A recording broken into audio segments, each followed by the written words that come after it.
ගොඩක් අය බලන මේ තියෙන්නේ මොකක්ද කියලා. මේක දන්න අයත් ඉන්නවා නොදන්න අයත් ඉන්නවා. මේ තමයි පංච් නීඩල් කිට් එක. ඒ කියන්නේ පංච් එම්බ්‍රොයිඩර් කියන එක හැමෝම දන්නවනේ. පංච් එම්බ්‍රොයිඩර් කරන්න මේක නැතුව පුත් කරන්න බෑ. මේ කිට් එකේ පිච්චරයි තියෙන කොටස් මම ඒවා කියලා දෙන්නම්. මේ පැක් එක මහ ලොකු ගාණක් වෙන්නේ නැහැ. ඔන්ලයින් ගන්නත් පුළුවන්. නැත්නම් නෝමල් කඩවල වලින් ගන්නත් පුළුවන්. ගොඩක් අය මේක ගත්තට පංච් එම්බ්‍රොයිඩර් කරන ආසාවෙන් ඉඳලත් ඒක කරගන්න බැරි අය ඉන්නවා. මේවා යූස් කරන විදිය දන්නේ නැහැ. ඉතින් මම මේ වීඩියෝ එකෙන් අරන් එන්නේ මේක කොහොමද මුලින්ම මේ උපකරණ ටික හසුරවා ගන්න විදිය කියලා දෙන්න විතරයි. මම ඊළඟ වීඩියෝ එකේ ඔයාලට පංච් එකකින් පංච් කරගන්න විදිය පෙන්නන්නම්. ඊළඟට අපි මේක යූස් කරන විදිය මේක හදා ගන්න විදිය බලමු.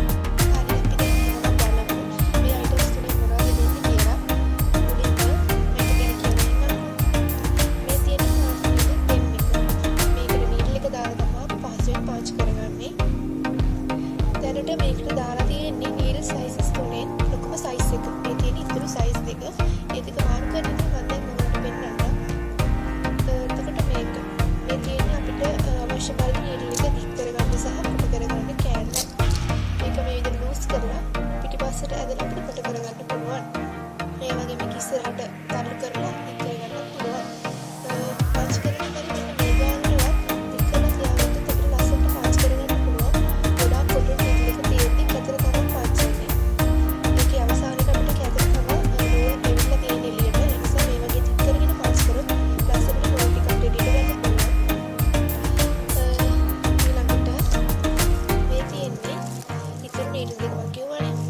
සයිසස් දෙකේ නීඩල් දෙක ඒ දෙක මේකට දාගන්න ඉතින් මම ඔයාලට පෙන්නන්න. එතකොට මේක මෙන්න මේ කැලේ මොකක්ද කියලා ගොඩාක් අය දන්නේ නැහැ. මේ එකම જાති අයිටම්ස් දෙකක්. මේව දෙකක් දීලා තියෙන්නේ මේ වගේ දේවල් නැති වෙන ඉන්නකට වැඩි නිසා අපිට දෙකක් දීලා තියෙනවා. එකක් විදියට අනිත් එක යූස් කරන්න. මේක ට්‍රේඩර් එක. ඒ කියන්නේ මේ නීඩල් එක ඇතුළට අපි නූල් දාගන්නවා. මේක පෙන්නේ කොහොමද නිසා මෙන්න මේ ට්‍රේඩර් එක ආධාරයෙන් තමයි අපිට නූල්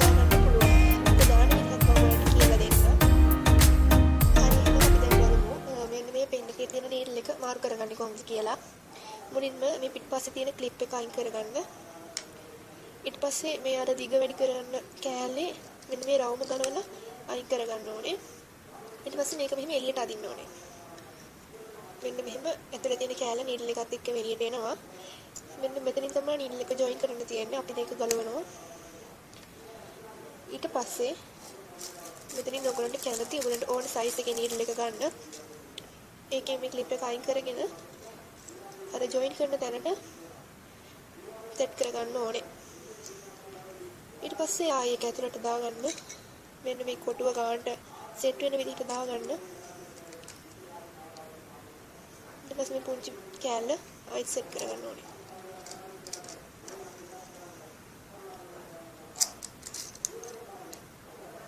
දැන් මේ පිටිපස්සේ ක්ලිප් එක ආයෙ දාගන්න.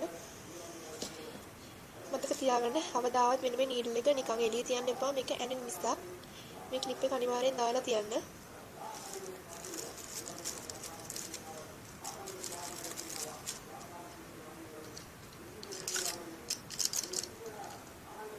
හරි අපි දැන් නීඩල් එක චේන්ජ් කරගත්තා.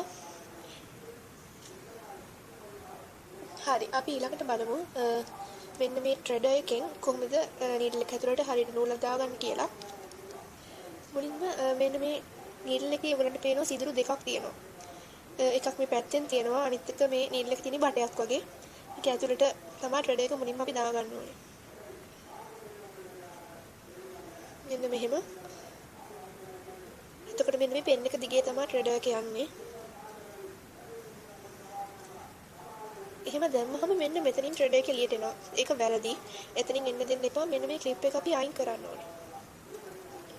අයින් කරලා මේ පෙන් එකේ පිටිපස්සට එන විදිහට හදාගෙන ඒක හිර කරලා ආයි ක්ලිප් එක දාගන්න ඕනේ. මෙන්න පේනවනේ ට්‍රෙඩර් එක මෙන්න මේ නීඩල් එක ඇතුලෙන් ගිහිල්ලා පෙන් එක දිගේ ගිහිල්ලා අවසානෙට මෙන්න මෙතනින් එළියට ගන්න ඕනේ. හරි. දැන් මේකට නූල දාගන්න මෙන්න මෙහෙමයි. මේ ට්‍රෙඩර් එක මෙහෙම චුට්ටක් ඈත් කරගන්නවා. වූල් එකක් අපි දාගන්නේ. මේ විදිහට ඔයගලන්ට ඕන වූල් එකේ කොන මේ විදිහට අරගෙන මේ ට්‍රෙඩර් එක අස්සෙන් මෙහෙම දාගන්න.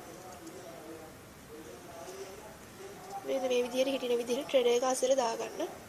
පස්සේ මෙන්න මේ විදිහට යටින් ඒක අදින්න. ට්‍රෙඩ් එක මෙහෙම අදින්න. එක්කනේ හරිම පහසුවෙන් නූල දාගන්න පුළුවන්.